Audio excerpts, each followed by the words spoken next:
everybody, welcome back to another episode of Wonky Garage. My name is Dylan. It's been a while since I've had a video uploaded and I apologize for that. I have started working a full-time job now, so I'll be posting them as often as I can. In this video, the goal today, get the motor off the engine stand, get the transmission mounted to it, and then get the motor and the transmission on the body. So let's get started. Okay, so I was getting ready to put the pressure plate on, and I had all my bolts on and everything, and I was starting, and I noticed that as I was going in with them, they were getting really tight to do. So instead of forcing them and potentially stripping something out, damaging the threads in here, I know a small block Chevy uses a 3/8 16 pitch bolt.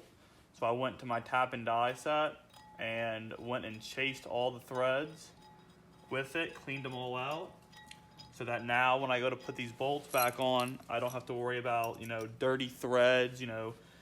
This thing probably had a pretty decent oil leak in the back here, and that'll cause grime and everything to build up back here, and then these holes are through holes, so they go all the way through the flex plate, the flywheel, and they just get gummed up, they get junk in there, it's part of the job. So I went ahead, cleaned them all out. I'm gonna put a little bit more Loctite on these now, and gonna put it back on. Hopefully this time I don't get that super tight feeling again. I shouldn't. That should go on a lot easier. It's worth taking the extra 5 minutes and making sure that everything's going the way it's supposed to and you're not forcing something, because all rushing does means you have to do more work when you screw something up. And I screwed a lot of shit up. So I always take the extra 5 minutes now. Make sure my threads are clean before I try and just, jam a bolt down it. And if you don't have a tap and die set, they can be pretty expensive. If it's kind of one-time use thing, you can always rent it from your local auto parts store. But I highly, highly, highly recommend investing in a good set. And nowadays, with how everything is, you really need to get unless you're gonna stick old school or pretty much, older American made, you can get by it's just standard tap and die set. But you're better off if you can afford to swing it to get a metric and a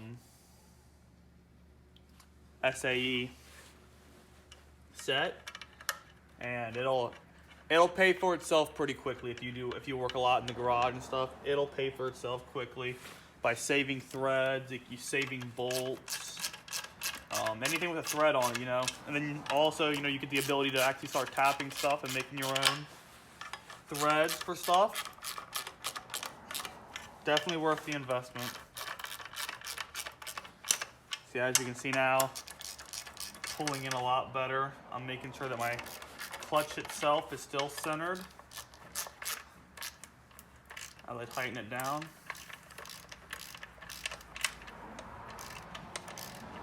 You could use an electric ratchet or a little electric driver. I prefer to do this part by hand.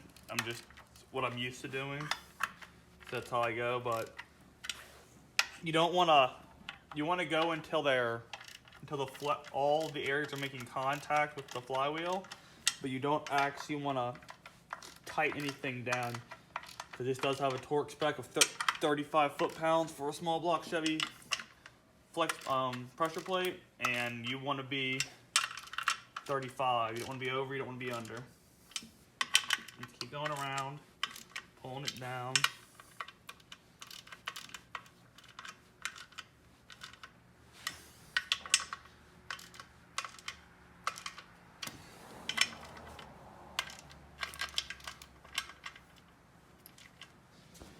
So my little tech tip on how to torque your flywheel or your flex plate or your pressure plate with it off the vehicle. Let me get you readjusted real quick. For a small block Chevy, it's gonna be a 3/8 by, I believe it's 16 or 18. It's the core start. I'm pretty sure it's 3/8 by 16. Yeah, 3/8 by 16. You want to get a bolt to put in there. The torque spec is 35.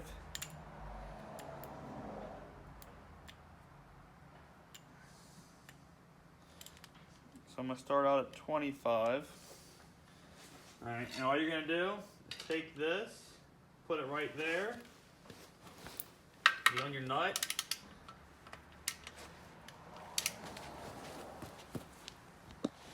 and you should be able to get a little bit of it going before you actually have to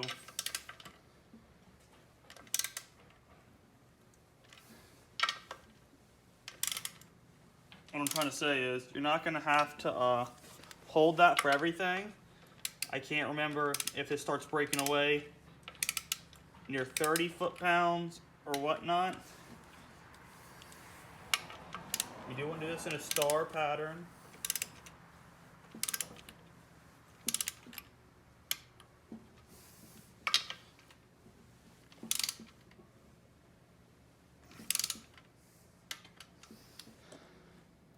So I'll have to edit that a little bit for y'all, but basically what I do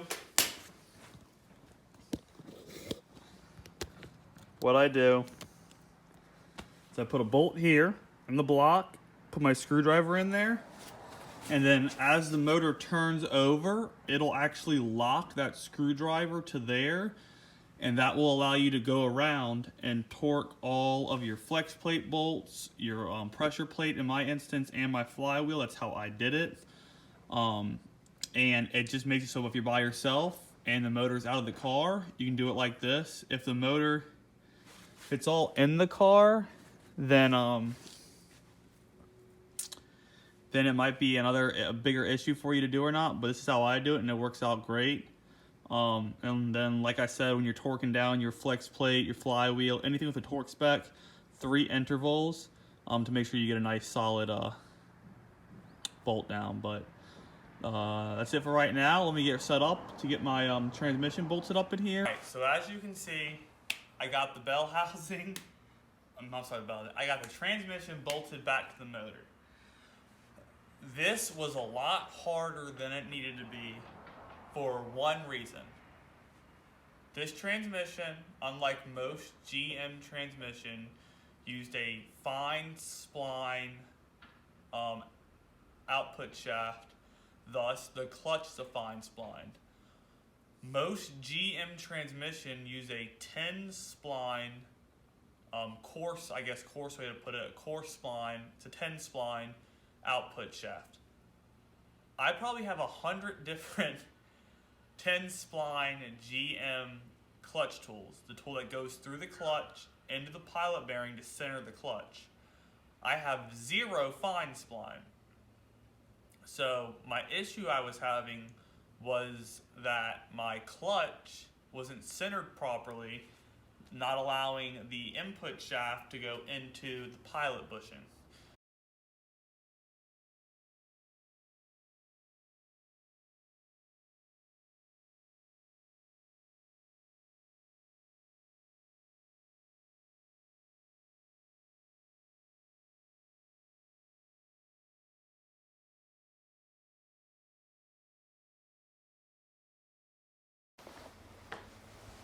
Whew.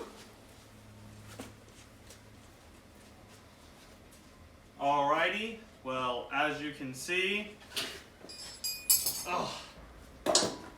motor and trans sitting in the frame. It actually went into the frame very easily. I was not expecting it to be this easy, and it just lined up perfectly like a glove. The only issue I had today, really, was getting the transmission mounted to the motor. Didn't have the correct alignment tool for the clutch. This is a fine spline. Most GM transmissions are a 10 spline. This thing's like a 27, 23, something like that. And because of that, I didn't have the proper tools, so I had to make something. Once I made the tool, got the clutch centered properly, transmission slipped on no problem. But got it in. I got a few little odds and ends to take care of, and once I have it, done for the day, I'll bring you back and show you all what the progress of the day was and what to look forward to. All right, see y'all in a minute.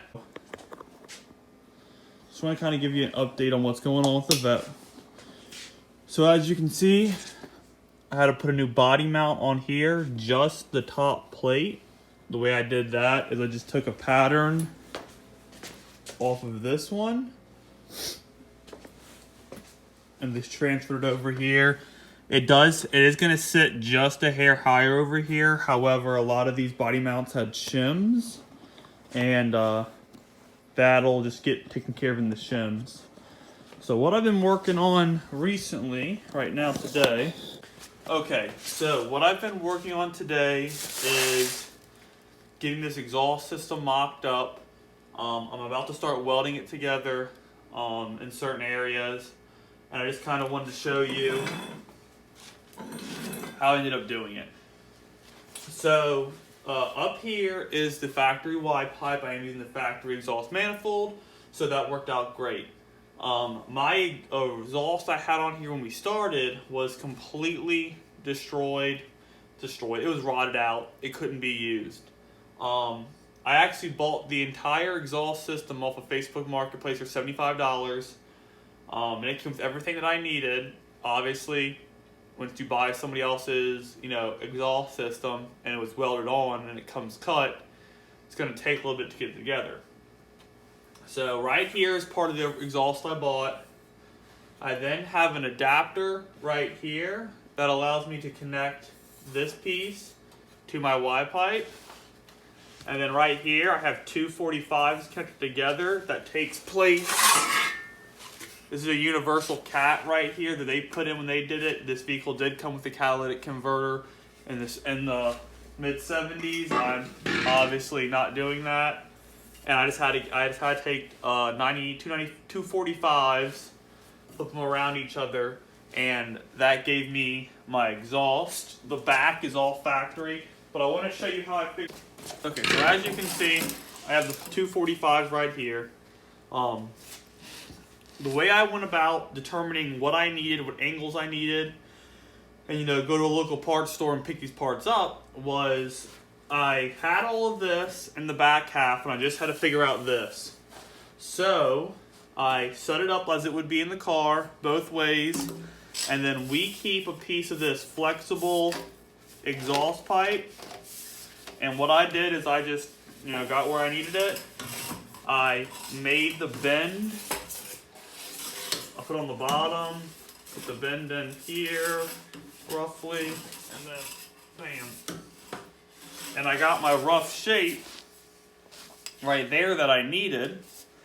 I took this down to the parts store with me, and I matched them up as best I could, which was 245s, and then I also bought a few extra parts because I needed them, didn't end up needing them, and this was the final product. Like I said, I got to still do a little bit of adjusting, make sure everything's where I want it, and then the way I'm going to personally attach this is I'm going to, in this back, where it meets the back exhaust, I'm going to go ahead and weld that on.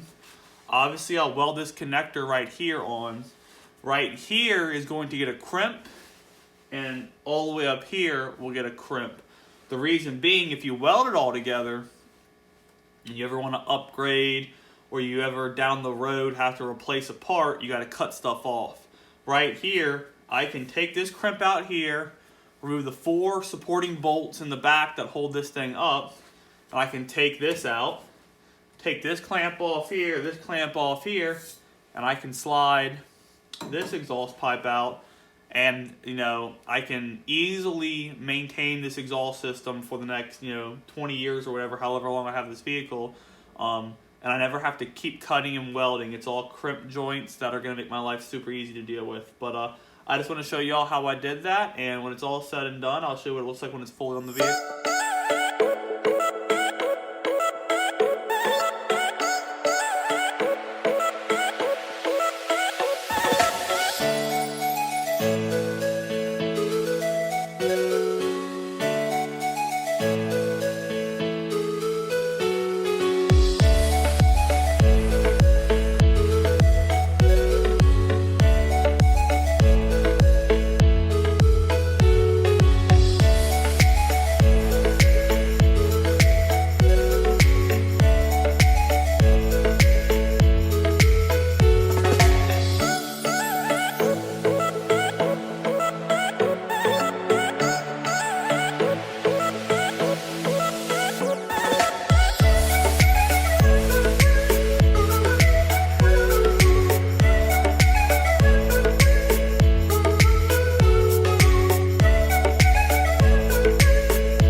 good? Yeah. All right, everybody. So took a little bit longer than we wanted to. As you can tell, the sketch factor was at a maximum of 11, but it's on. Bring the camera in. So as you can see, the engine and everything is in. Like we did the frame and we dropped it on.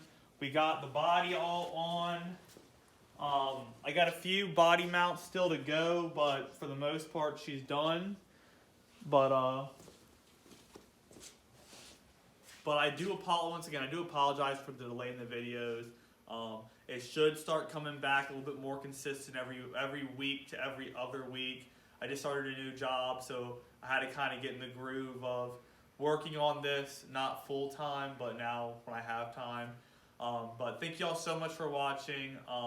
Next video, like I said, hoping next week or the following week, because now that the body is on the frame, it allows me to start moving forward and getting videos out like the heater core rebuilds, the interior rebuilds, and how I go about doing all those smaller intricacies. But thank y'all so much for watching. Y'all have a great day. Don't forget to like, comment, share, and subscribe. Y'all have a wonderful day. Bye.